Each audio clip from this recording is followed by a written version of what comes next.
Um, what do you love about yoga, and what is your passion with this subject?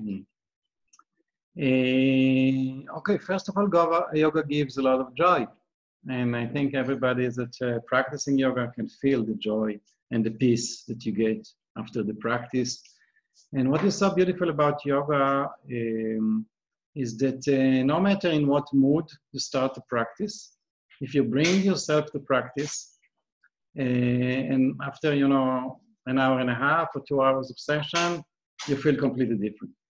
And it doesn't matter if you start with low energy or with a bad mood, or even with agitation or anything.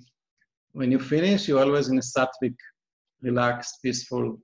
So this is, I think, very powerful about yoga.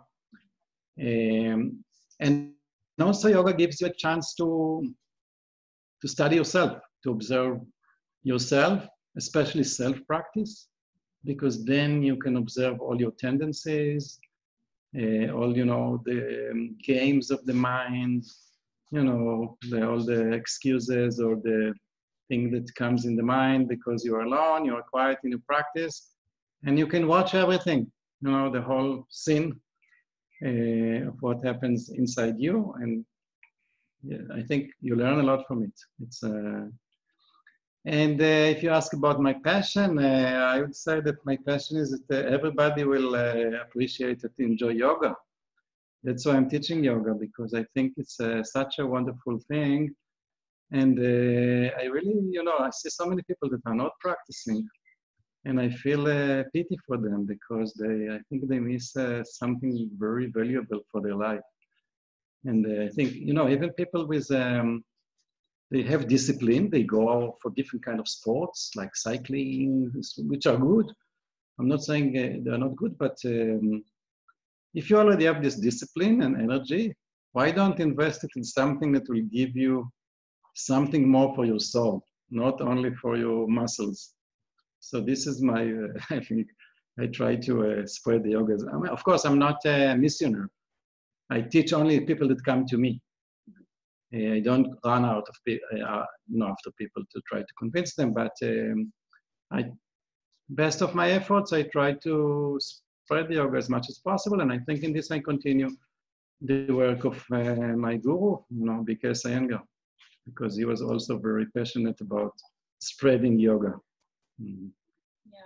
Yeah, he really was. No, we're so thankful. How did you get into yoga? You said that you had you've done 35 years of Iyengar Yoga, but it was 5 years a different style of yoga.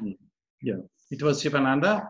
I don't know, yoga came to me actually since I was a child. I remember somehow I was fascinated about the stories, you know, about the yogis and the wonderful things that yogis can do. And when we studied the subject of India, when I was in 4th grade, I was 10 years old, I was already did Shirshasana. I didn't know it was Shirshasana, it was just headstand. With my legs in Padmasana, in lotus pose. So I have some photos that I'm in Indian customs, and I'm doing some yoga posture as a kid. So this was always somehow in my mind. I don't know why, maybe previous incarnation or anything. But I always knew that I want to try it, to study it. So when I was released from the army in Israel, it is compulsory. So I did my army service, and when I finished, I was immediately looking for yoga teacher. And I was in Jerusalem at the time. I was a student in the Hebrew University after the army. And I found Shivananda teachers.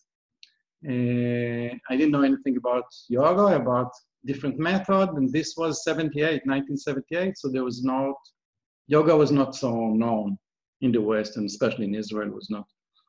So I just started, and I enjoyed it, I like it. And after 4 years, in 82, I went to a TTC, teacher training of Shivananda. And then there was a lady that spoke about, she said, there is a best teacher in Israel, is in Jerusalem. And she gave her name. So this teacher training was a retreat of 1 month. So when I came back to Jerusalem, immediately I was looking for her, and she was a Iyengar Yoga teacher, the first one in Israel. So I started to study with her and appreciate the method.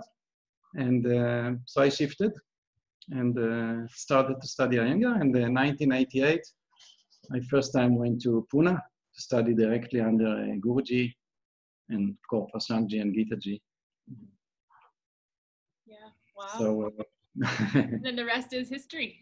yeah, the rest is history.